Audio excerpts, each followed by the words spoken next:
Elizabeth and I want to thank ChiroSecure for always having our backs and having the backs of the chiropractic profession and helping us enlighten the world about chiropractic and pediatrics. So, Elizabeth is going to take a nap and we're going to keep rolling.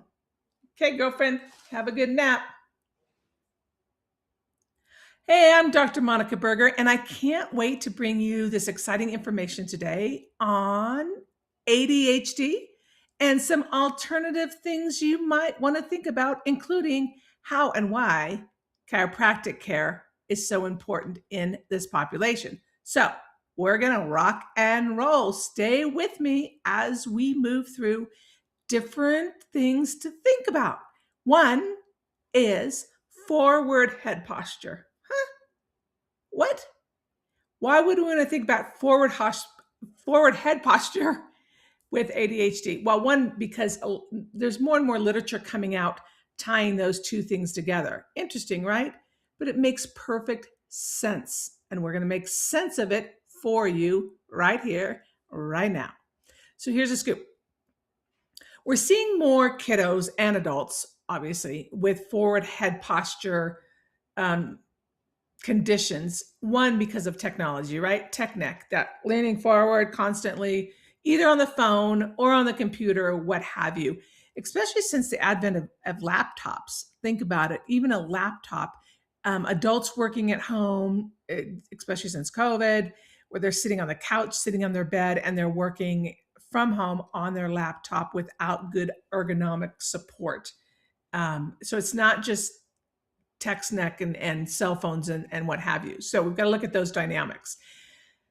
But for the little fiddle farts, during the neurodevelopmental trajectory of time, we want to look at proper neuromotor patterns, such as tummy time, rolling, and one in particular is being up on all fours, hands and knees, and rocking back and forth, which should occur somewhere between 9 and 11 months-ish. And that is going to help integrate the STNR reflex. Why am I bringing that up? Because the STNR reflex in particular is associated with forward head posture, having a hard time holding one's neck up. In fact, one of the presentations you may see in the classroom with these kiddos is where they have to kind of be like this and they're propping their head up. So we're going to just break that down for a minute, because going through proper motor milestones helps naturally integrate primary reflexes, which then the next level, the next cascade in neurodevelopment that should happen is, because they're doing these proper motor milestones, they're onboarding postural reflexes and postural control, which then the next hierarchy to happen is the maturation of cognition of the prefrontal cortex, which will then keep the brakes on those primary or primitive reflexes. So it's a loop. So proper neuromotor patterns in that first year of life help to onboard postural reflexes, negate primitive reflexes, including the STNR, which is going to help proper postural stability and postural control, which is going to be involved in maturation of circuits in the prefrontal cortex, which is needed to keep the brakes on those primitive reflexes. Okay? So I just finished one big loop for you. And this is going to help us with good posture control and help negate that forward head posture. Another thing that can contribute to ongoing forward head posture is tongue tie.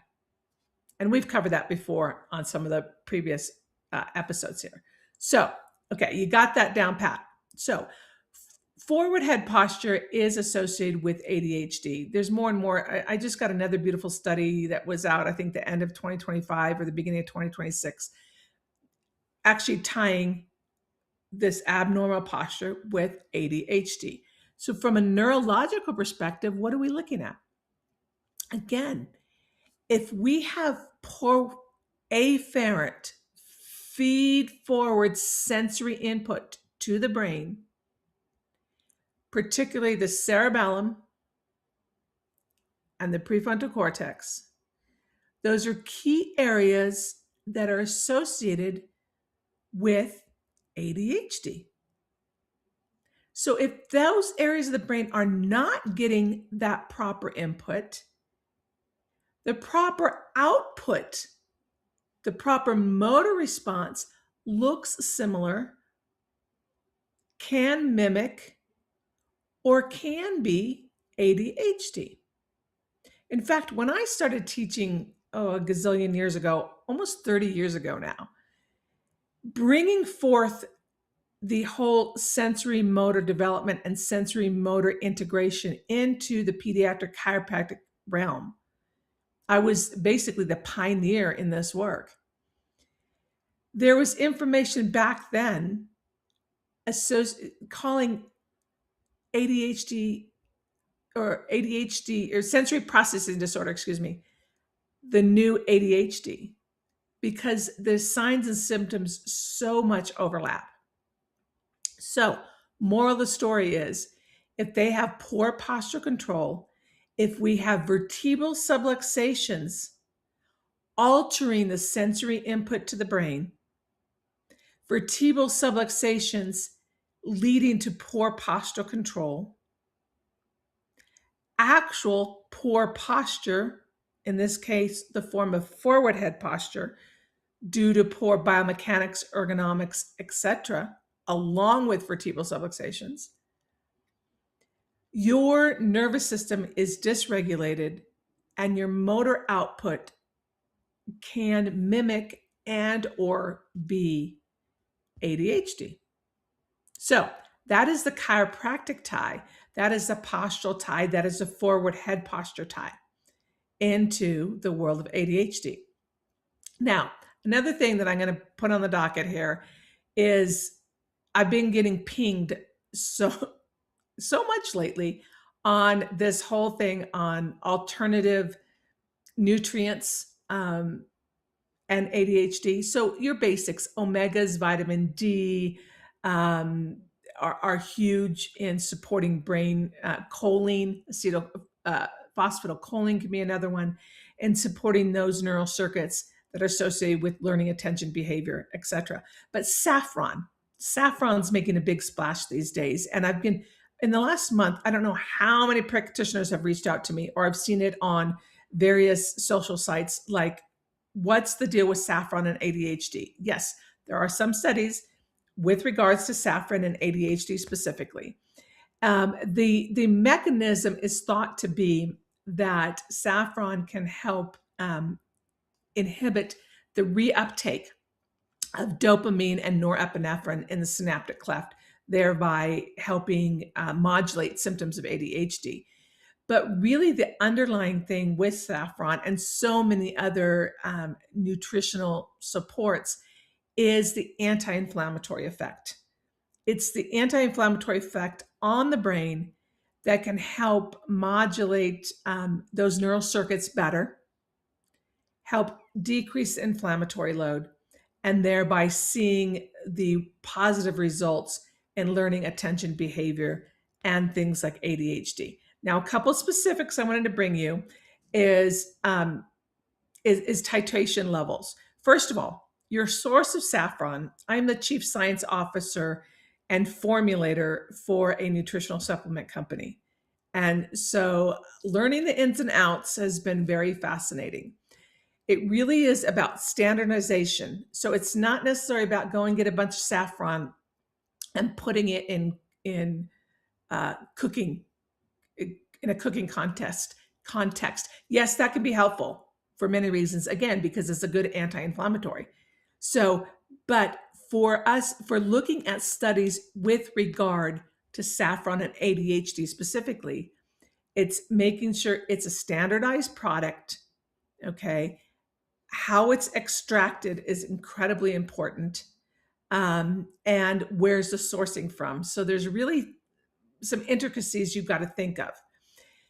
For the kiddo weighing less than 30 kilograms, about 66 pounds-ish, you're looking at about 20 milligrams a day of saffron. That's, again, this is from the studies.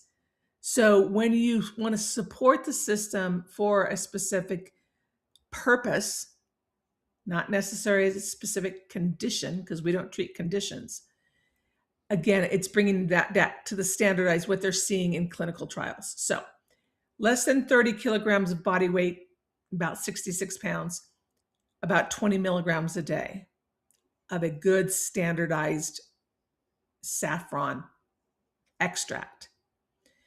Above 30 kilograms, you can do about, in kiddos, do about 30 grams of saffron a day.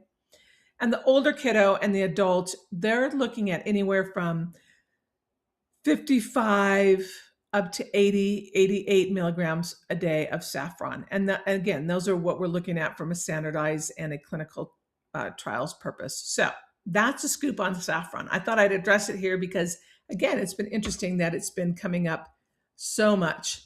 When I get emailed from people all over and pinged on social media, etc., for specific questions. So I wanted to tie together forward head posture, postural stability in and of itself, neuromotor development, and then some nutritional substrates to help support the nervous system with regards to learning, attention, behavior, and specifically what's in the media these days, ADHD.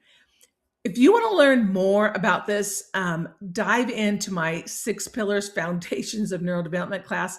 It is filled with tons of pearls, tons of ways to address proper neuromotor patterns, to look at them. What do they look like? What should they look like, especially in the first year of life? So scroll down, down you go, join the program, and really have a good, firm mastery of what it is to support the foundations of neurodevelopment.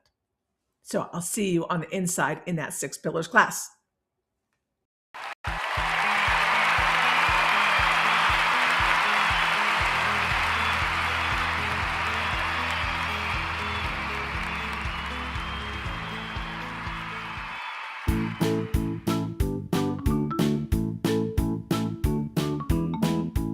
Today's pediatric show, Look to the Children, was brought to you by ChiroSecure.